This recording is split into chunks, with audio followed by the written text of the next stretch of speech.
इस tutorial video में हम समझने वाले हैं कि एक एसेट के ऊपर या वर्क स्टेशन के ऊपर हम आइटम को कैसे कंज्यूम करेंगे। ठीक है, तो आइटम कंज्यूम करने के लिए बड़ा सिंपल प्रोसेस है। आप क्विक नेविगेशन पे क्विक एक्शन पे क्लिक करेंगे और यहाँ पे ऐड कंजम्पशन का प्लस कंजम्पशन है, आप इसको टैप करेंगे तो आप कंजम्पशन के फॉर्म पे आ जाएंगे। या सेकंड ऑप्शन ये है कि आप एक पर्टिकुलर कंजम्पशन पे लिस्ट पे आए इन्वेंट्री सेक्शन में और उसके ऊपर ये ऐड कंजम्पशन का ऑप्शन है, आप यहाँ से कंज्यूम करेंगे। ठीक है, कंजम्पशन दो तरीके से होती है। एक तरीका ये होता है कि आप मैनुअली इसको यहाँ पे कंज्यूम करते हैं। सेकंड प्रोसेस ये होता है कि जब आप परचेज करते हैं तो परचेज करने के साथ साथ ही आप कंज्यूम भी कर सकते हैं। तो वो हमने परचेज वाले ट्यूटोरियल में एक्सप्लेन किया है, आप उसको देख लीजिए, आपको पता लग जाएगा कि कैसे परचेज के टाइम पे कंजम्पशन बुक करनी है, जिसका आईडी है पीएसी करके, पीएसी बनता है परचेज एंड कंजम्पशन। अब अगर आपको नॉर्मल परचेज कंज्यूम करना है किसी भी आइटम को किसी एसेट पे या वर्क स्टेशन पे, तो आप कंजम्पशन की लिस्ट पे आएंगे, ऊपर ऐड कंजम्पशन पे आप टैप करेंगे। ऐड कंजम्पशन वाला फॉर्म आएगा। ठीक है, आपने जिस दिन कंज्यूम किया, लेट से आज कंज्यूम किया तो आपने आज का डेट पिक किया। वेयर हाउस आपने पिक किया जिस वेयर हाउस से आप कंज्यूम कर रहे हैं। स्टेटस पिक किया, अभी जैसे मैं इसको क्रिएट कर रहा हूँ तो मैं अभी ड्राफ्ट में क्रिएट करूँगा पहले। एसेट पिक करूँगा, मेरे को यहाँ पे वही एसेट नज़र आएंगी जो सेम साइट पे हैं जिस साइट पे ये वेयर हाउस है, क्योंकि उसी साइट के एसेट्स को मैं दे सकता हूँ। या मैं वर्क स्टेशन भी पिक कर सकता हूँ। वर्क स्टेशन क्या है कि लेट से मेरे पास कुछ ऐसा केमिकल है जो पाइलिंग में यूज़ होता है, तो मैं पाइल आईडी पे डालना चाहता हूँ, तो मैं वर्क स्टेशन पे क्रिएट करके मैं उसको पाइल आईडी चूज़ कर लूँगा। या मेरे पास सेफ्टी इशूज़ हैं जो मैं इम्प्लॉई को इशू कर रहा हूँ, तो मैं इम्प्लॉई का ऑप्शन चूज़ करके और मैं इम्प्लॉई को सर्च करूँगा और मैं उस इम्प्लॉई के नाम पे जो है वो एलोकेशन कर सकता हूँ या कंज्यूम कर सकता हूँ कि ये राकेश कुमार को मैंने चीज़ हैंड ओवर कर दिया।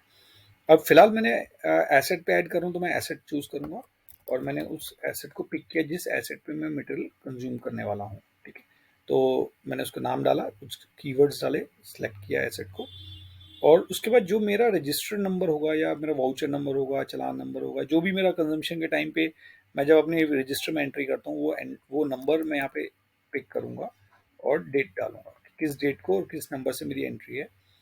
अब यहाँ पर आपको एक ऑप्शन मिलता है एलोकेट आइटम। अगर मैं मान लीजिए मैंने वो आइटम ऑलरेडी एलोकेट की हुई थी इस एसेट पे और मैं उसी को उठा के कंज्यूम करना चाहता हूँ, तो पिक आइटम फ्रॉम एलोकेशन पे आप टैप करेंगे तो इस पर्टिकुलर एसेट पे जितनी भी आइटम्स आपने ऑलरेडी डिस्पैच की हुई हैं उनकी पूरी लिस्ट आ जाएगी आपके पास। ठीक है, और आप उस लिस्ट में से आप चूज कर सकते हैं कि मैंने कौन कौन सी आइटम्स को मैं एलोकेट कर रहा हूँ यहाँ पे। ठीक है, मैं मान लीजिए मैंने ये पिस्टन उठा लिया और लाइन उठा लिया, ये एक पीस ये उठाया और एक पीस ये उठाया, तो अब क्या होगा कि ये जो मैंने इसको ऐड टू कंजम्पशन करूँगा तो उससे क्या होगा कि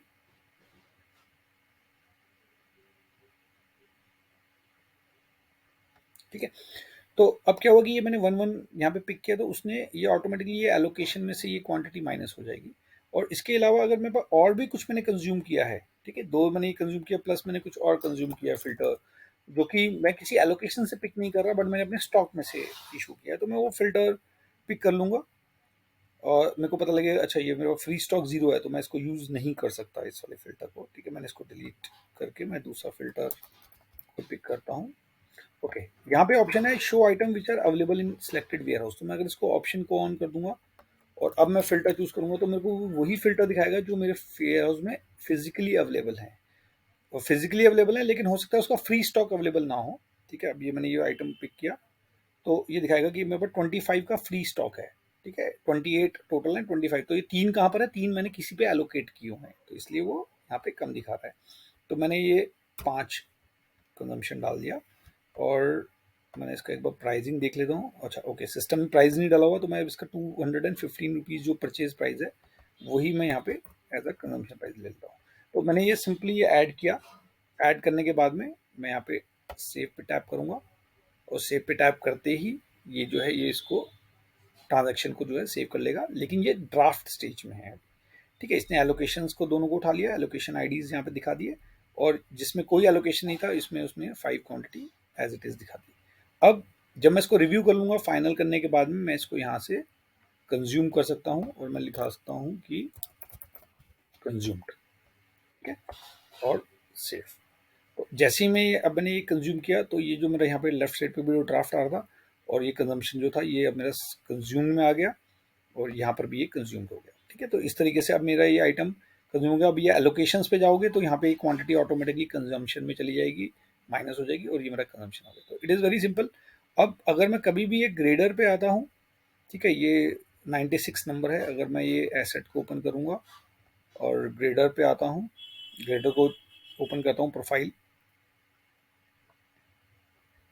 ग्रेडर का प्रोफाइल मैंने ओपन किया और हिस्ट्री पे क्लिक किया, कंजम्पशन पे गया, तो आज के जितने भी कंजम्पशंस हैं या जितने भी कंजम्पशन होंगे सबकी लिस्ट आ रही है। ये 96 नंबर, ये मैंने अभी कंजम्पशन जो था, ये 3 आइटम्स मैंने इस कंजम्पशन से डाले थे, तो ये दिखा रहा है कि ये कंज्यूम है 5 आइटम 1 1। तो इस तरीके से मैं इसको पूरे को कभी भी जो है चेक कर सकता हूँ। और यही अब मेरे इनवॉइस मतलब एक तरह से मेरा एक्सपेंस में बुक है, डिफरेंट रिपोर्ट्स में जो कंजम्पशन में जो आइटम कंजम्पशन का लिस्टिंग हुआ उसमें अब ये मेरा रिफ्लेक्ट होना शुरू हो जाएगा। तो आई होप इससे आपको क्लियर हुआ होगा कि आपको कंजम्पशन कैसे बुक करना है, और जो भी आप कंज्यूम करेंगे और परचेज करेंगे उसका ये एक विजिट है परचेज एंड कंजम्पशन, उसमें वो अपडेट होना शुरू हो जाएगा। ठीक है, तो अब मैं इस विजिट से मैं कभी भी देख सकता हूँ कि अगर मैं मान लीजिए मैंने अभी DMRC वेयर हाउस को मैंने पिक किया, तो मैं वेयर हाउस में जाके और मैं चेक कर सकता हूँ कि मैंने कब परचेज किया या कब कंजम्पशन किया। अब मैंने ये यहाँ पे कंजम्पशन 18,000 का किया, अगर मैं इस पर टैप करूँगा तो ऑटोमेटिकली ये कंजम्पशन की लिस्ट में ले जाएगा विद द फिल्टर, उसमें DMRC का फिल्टर होगा। तो जो मैं अभी जो भी कंजम्पशन मैंने अभी डाली है 96 नंबर, ये देखिए जो भी हमने डाल दी ये ऑटोमेटिकली यहाँ पे नज़र आ रही है। मैं इस पर टैप करूँगा तो ये मुझको उसको व्यू भी फॉर्मेट में दिखा देगा कि क्या उसका व्यू है। तो आई होप इससे क्लियर हुआ होगा कि आप कंजम्पशंस को कैसे बुक कर सकते हैं अपने एसेट्स पे। इन केस आपकी कोई डाउट है तो आप हमारी क्लाइंट सक्सेस टीम को कॉन्टैक्ट कर सकते हैं। Thank you.